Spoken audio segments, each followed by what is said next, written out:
Aloha, and welcome again to another bonus episode of Straight Talk. Some people think that unity means everybody looking alike.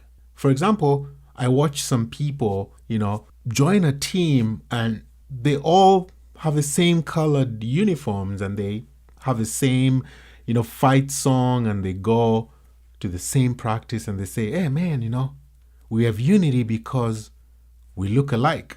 I don't think so at all.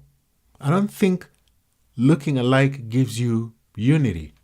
I've been on so many teams, so many same colors, but no unity at all. You see, I don't think that unity is as a result of everybody looking alike or everybody saying the right things. In fact, I think sometimes we think that's what it is. We think that, okay, if I say what the others are saying and I do what the others are doing, then I'm going to be in with them and they're going to like me and we're going to kind of be unified as a team. Well, I don't think that's where you want to go with unity. I think unity doesn't begin with someone else.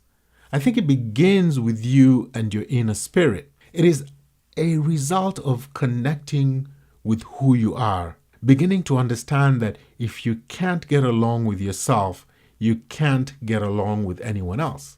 That also, if you have peace within, you can have peace without. I know a lot of people who are at war with themselves and they're trying to have peace outside of themselves. I think unity doesn't begin with someone else or being like someone else or being on the same team as someone else. I think unity is an inside job. And so therefore, I think when I'm comfortable with myself, I get comfortable with you. When I accept myself, I can accept you. When I'm at peace with myself, I can be at peace with you. When I can unconditionally love myself, then I can unconditionally love you. You see, it starts on the inside. Unity doesn't start with many people. Unity starts with one. And that one person is you. To download bonus materials and show notes, visit www.transformationalpodcast.com.